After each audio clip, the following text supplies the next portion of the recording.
But the whole deal with current and fishing a river is it puts fish in predictable places. They can't be roaming out, suspending.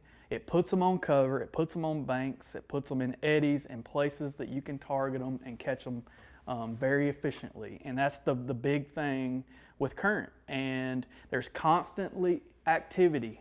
There's no feeding window. Those fish are advantageous feeders. They're sitting there in little eddies, and when bait washes by, that's when they feed. They don't have, you know, little feeding windows where they pull up on a piece of cover at a certain time of the day and you've got to intercept them like you do in a lake situation. So that's what makes it so good, is you can pull up at any time. Like say I'm fishing a lake and it's not working out, I can run up a tributary arm where there's current and I can find active fish at any time during that day. And that's the reason why it's so good.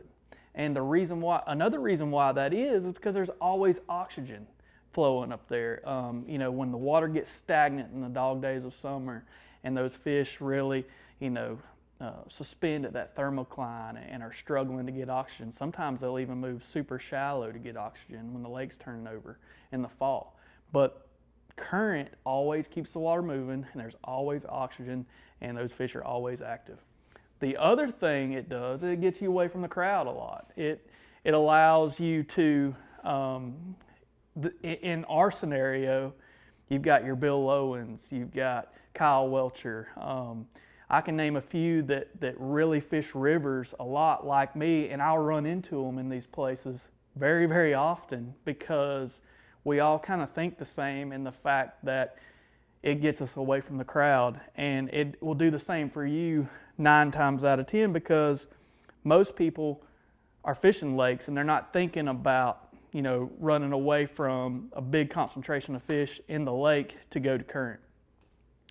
The biggest thing with river fishing to me is navigation. You know, when I fished a open at Douglas in the fall, I had like 2 or 3 days to practice, I think 2.5 days.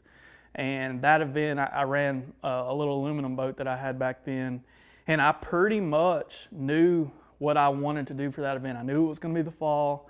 I knew it was going to be tough down the lake, and I felt like if I could just navigate up that river and find a couple little patterns that were working, I can, you know, have a good event. And so really and truly, I spent all my practice figuring out the deep little paths to navigate that river with my boat. I'd made maybe 8 to 10 casts all practice, and that's the truth. I just figured out, you know, how to get to certain places where I can get on plane, you know, where the treacherous boulders were, and that goes the same on a river that's easier to run. You know, it might have, any kind of river you fish is going to have dead heads and snags, rock boulders or whatever, and you've got to be careful the way you navigate them. You've got to be able to see and read that current.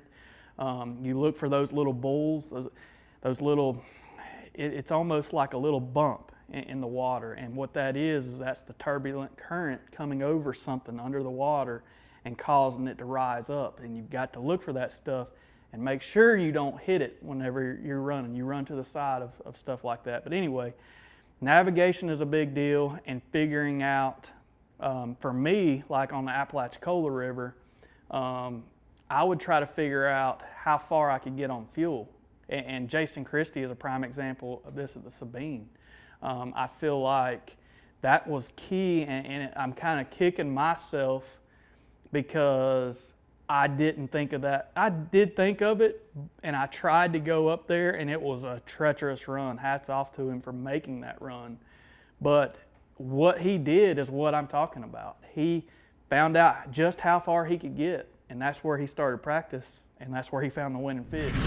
And the information Bass University provides isn't your basic run-of-the-mill fishing video. This is specific information from A to Z to help you learn, get to the water, and become a better angler quickly.